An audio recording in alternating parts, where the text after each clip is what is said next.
শাপলা চত্বরের গণহত্যার পটভূমি তৈরি করেছিল গণজাগরণ মঞ্চ।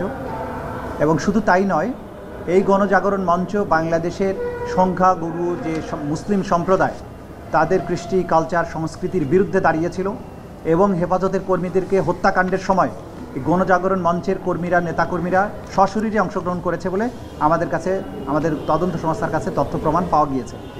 এর বাইরে ইমরানের সরকার গণজাগরণ মঞ্চের মুখপাত্র হিসাবে সে নিজে সরকারের যে সমস্ত ঊর্ধ্বতন কর্তৃপক্ষ, প্রাইম মিনিস্টার থেকে শুরু করে স্বরাষ্ট্রমন্ত্রী, র্যাবের প্রধান এবং পুলিশের কর্মকর্তাদের সাথে বিভিন্ন সময় বৈঠক করে এই শাপলা চত্বরে যে পরিচালিত অভিযান ছিল সেটির পরিকল্পনায়ও তিনি অংশগ্রহণ করেছিলেন।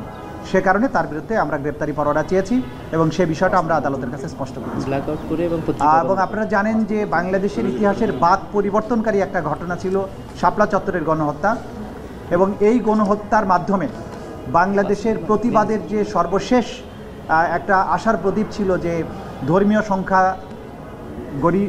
গরিষ্ঠ যে সমস্ত সম্প্রদায় তারা তাদের ধর্মীয় অধিকারের ব্যাপারে যে সোচ্চার ছিল এই তদানীন্তন ফ্যাসিস্ট সরকারের বিরুদ্ধে, তা কিন্তু চিরতরে স্তব্ধ করে দেওয়া হয়। এবং যাদেরকে হত্যা করা হয় তারা অধিকাংশই ছিল মাদ্রাসার ছাত্র এবং ইয়েতিম, শিশু, কিশোর, কোরআনের হাফেজ, এই ধরনের মানুষ।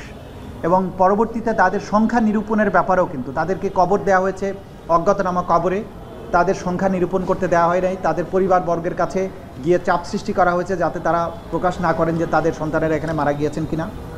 এবং অধিকারের মতো একটা মানবাধিকার সংগঠন যারা এই সংখ্যাটা প্রকাশ করেছিল, এইটার দায়ে অধিকারের প্রধান নির্বাহী আদিলুর রহমান খানকে কারারুদ্ধ করা, তাকে সাজাও দেওয়া হয়েছিল। এই জাতীয় নির্যাতন এগুলো করা হয়েছিল সেই সময়।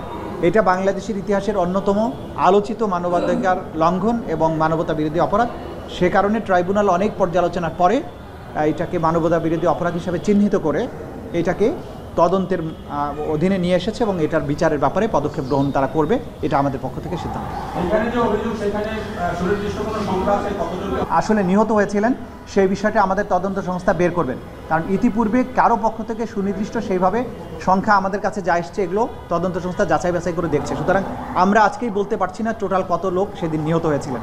তদন্ত শেষে যখন রিপোর্ট আমরা দেব সেদিন আমরা বলে দেব আসলে কত লোক সেদিন নিহত হয়েছিলেন।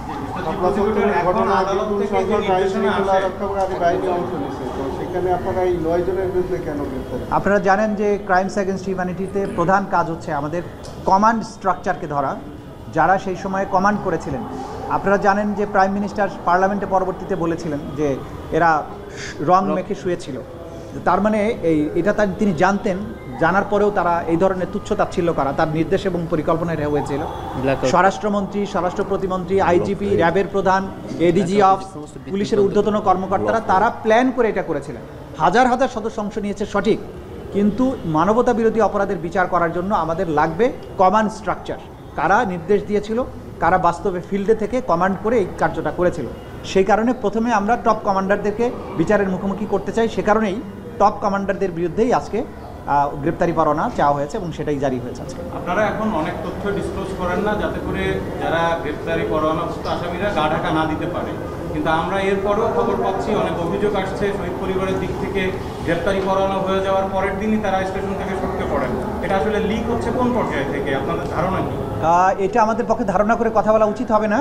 এটা কোনো না কোনো জায়গা থেকে, যখন এখান থেকে গ্রেপ্তারি পরোয়ানা তো অনেক জায়গা হয়ে জারির পর্যায় পর্যন্ত যেতে অনেকগুলো স্টেপ পার হতে হয়, কোনো একটা জায়গা থেকে নিশ্চয়ই হয়।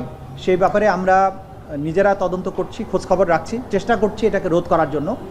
সেই ব্যাপারে আইন শৃঙ্খলা রক্ষাকারী বাহিনীর ভূমিকাকে প্রাধান্য দিতে হবে, কারণ এটা রোধ করার ব্যাপারে তাদের ভূমিকাটা অন্যতম প্রধান। এই ব্যাপারে তাদের দৃষ্টি আকর্ষণ আমরা করেছি এবং আমাদের পক্ষ থেকে যতটুকু করা সম্ভব নিশ্ছিদ্র করা সেটার কাজও আমরা করে যাচ্ছি, চেষ্টা করে যাচ্ছি।